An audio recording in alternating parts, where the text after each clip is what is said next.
Roughly 2,300 children go missing just in the United States alone every day. What happens when your child goes missing? What if they're put in a harmful situation or they're in a place where they're lost? We can't always protect our children.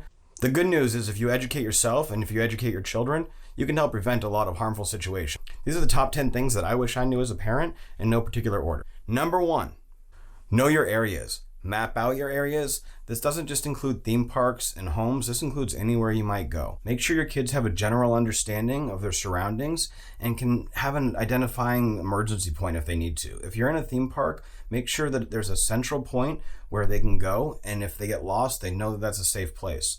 If you're at home, make sure that they have a neighbor's house they can go to so they can use the phone if they need to. They know where the fire stations are. And, if you're staying somewhere, make sure that you stay somewhere that's safe. You can look at a lot of popular reviews on different websites. They'll have family-friendly hotels. Number 2, leashes. They're not just for dogs. Now, I know what you're thinking. They're kind of tacky, but you know what? Those backpacks that look like monkeys, they save my kids so many times. If you have a kid that is going to run off, you definitely want to make sure that you have one of the leashes. Now, this goes for the younger kids. With an older kid, you need to make sure you still have some sort of boundaries. Now, these might be curfews that they have at home or limits to how far they can go. When they can check in, they may not be the same as that little leash that you put on your toddler, but they're still equally as important. Now, don't forget, that leash on your toddler, it may look dumb, but in an airport or a theme park, it's going to save you a lot of trouble, and it's going to save you peace of mind so you guys can enjoy your time. Number 3, invade your child's privacy. Now, this doesn't mean that you want to read their diary or get into all their personal business, but you need to have conversations with them, and you need to make sure that you're looking at their social media accounts. You need to make sure that you have tracking apps on their phones, and you need to make sure that whatever it is that you need to do to watch your children, you're doing. If they're doing games and social media, you need to be in connect with them. You need to maybe play those games with them and see how they act in those games. It's really important to have a personal presence as well as an online presence with them, since that's kind of the new playground. That's a theme that we really like to think of is, the online presence they have isn't the same as the online presence we might have had or we didn't even have as children. If you have younger kids, invading their privacy means really being in their business. It means checking the games they're playing. If you're playing something like Roblox, they have parental blocks in place. You can go on their website, which we're going to make a video about in the future, how you can set that up. There's a lot of different things you can do to safeguard your kids, but you really need to be in tune with what they're doing online because there's a lot of places that they shouldn't be. There's a lot of bad people out there. This goes for young and old alike, but those younger kids, they don't understand yet. And so you need to make sure that they understand a little bit better as they grow up how they would interact with those people. Number 4, have honest conversations with your kids. If you don't have honest conversations with your kids, then there's no way that you're going to understand what's going on in their minds. There are so many different pressures today that they have, along with the pressures that you might have had when you were younger. You need to communicate with your kids. This goes from young kids to old kids. You need to be honest with them, to a certain limit. I understand there's certain boundaries, and I'm not telling anyone how to parent their kids, but understand that your kids are going to be able to tell you a lot more than you're going to be able to read from something that you see or some report card that you get from school. Make sure you talk to your kids every day. Number 5, forgot what number it was. Home security and location security is super important these days. With the kind of things that have been going on, whether you live in the United States or another country, you need to make sure you do the most to secure yourself. Now, sometimes people say locks only keep the honest people out. I understand that, but whatever you have for security is still going to be a means of protection. It's also going to give you some peace of mind. Now, we recommend a real security system, video cameras, security pads, motion detectors for your windows. Even on a budget, you can get little motion detectors for your windows that are just alarms and chirps. Those might drive somebody away or at least alert you in the middle of the night. Now, security also means making sure you have carbon monoxide detectors, smoke detectors. Check those batteries all the time. This is something that a lot of people overlook, but it's really important. If something happens, you want to make sure your family's safe. Now, when you're traveling, also make sure that you're checking those locations. Make sure you're looking if there's a bad place to go. If it's, a good place in the day, it may not be at night.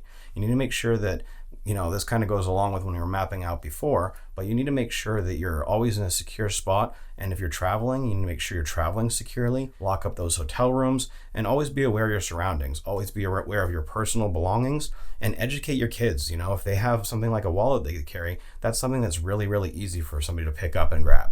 So make sure that you're always being secure about your location and about your personal belongings that are on you. And That's something that's going to help you a lot when you're traveling. It's really hard to lose a wallet. It's really hard to get mugged. You lose everything. You don't want that to happen. Number 6, educate your children. Teach them what to do if something bad does happen. There's a lot of bad scenarios. If there's something like somebody's going to kidnap somebody, you need to make sure that you teach them a defense mechanism, scream, yell, do whatever they can to get the attention, call somebody if they need to. If there's an emergency at home, we've mentioned before, you need to make sure that they can go to a neighbor's house, call somebody from there, make sure they have a cell phone. You need to have backup plans in any situation that you can, and you need to make sure that they know trusted people. It's really a good idea also, we think, to make a safe word for your kids so that if it's somebody that your kid may not know, they need to say that safe word, and they need to make sure that they have some references or some point of contact, that they can verify with your child. Children are a lot smarter than you give them credit for, and even though they may take candy from a stranger, if you kind of brief them on what they should do in a situation where they're supposed to get in a car with somebody, they're not going to do so if they're following the rules and they follow what they need to know. They should know better as long as you made the conversation with them not to do something like that. Now, this may not apply for like an infant or a toddler, but as they get to certain ages of maturity, understanding is as much as you're teaching them as much as they're understanding it. Number 7, car safety. Now, car safety is one of those things that there's a ton of different things to talk about. You want to make sure you always have good car seats. If you can afford it, you want to make sure you have a car with airbags. There's a ton of different safety things. But there's one thing that a lot of people don't remember, and a lot of people don't think to look up if they have a rental car, and that's to make sure that you know how to unlock that trunk. Here's a quick short we did telling you how to prepare if you get locked in a trunk. Do you and your family know what to do if you get locked in a trunk? There's a lot of times where kids might be playing, they might be playing hide and go seek, and something might happen where they get stuck in a trunk. If they don't know how to get out, this is something that could seriously cause problems. You don't always have your clicker on you. You're not going to have your clicker on you if you're locked in the trunk. You get a new car or rental car, you want to make sure that you know how to get out of that car. The first thing to do is go Google that car. Go check out different locks for different kinds of cars. And what you want to do is you want to make sure that your kids know how to get out of any situation. If the car doesn't have an emergency trunk release, which any old car might not, then they want to know that they can knock the taillights out. Did you know how to get out of a trunk? Number 8, what to do if they get lost. Now, for young kids, this is going to be harder than older kids, but hopefully they're going to be in situations where it's less likely that they're going to get lost. But they need to have a backup plan as to what they can do if they're going to get lost.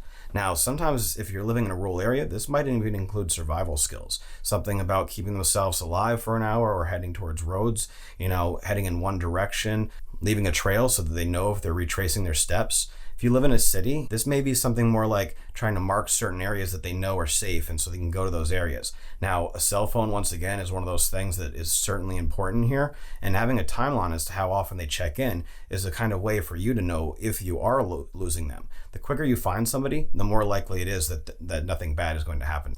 So always have a backup plan. If you're in a theme park, most theme parks have safe places to go, and they will be able to track down the parents. So that's something that you need to make sure that the kids know, those safe places that are run by the theme parks, because those are going to be the safest places for anyone. Which brings me to another point. Make sure they know where police stations are. Make sure they know where fire stations are. Those are the kind of places that almost always have somebody there. They're civil servants. They're there to help. They're not going to just leave a kid in need. Number 9, look into self-defense courses for yourself and your children. If you're going to travel, or if you're going to be at home, your children are going to be at home alone, it's a good idea to have some sort of self-defense mechanisms in place.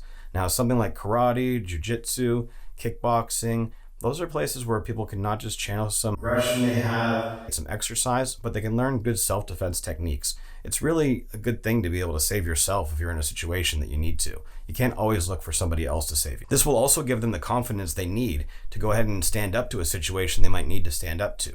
That doesn't mean go and teach them to go after somebody who has a gun. But if they're in a situation that can be avoided or they can defend themselves, then they need to do so. Sometimes there's certain situations where defending themselves or defending the people around them may be their lives. But something like a year of self-defense class is good for the mind, body, and spirit, and also will give you that confidence and that ability to go ahead and defend yourself in situations that you may need to.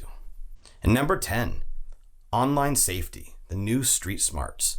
You need to make sure that you and your children are educated about online safety. There's a lot of things that happen out there online that people don't know about. There's a lot of cyber crimes. There's people trying to steal your information. There's people trying to steal your identity. There's people trying to steal your money. Basically, a lot of people trying to steal from you. There's people trying to scam you.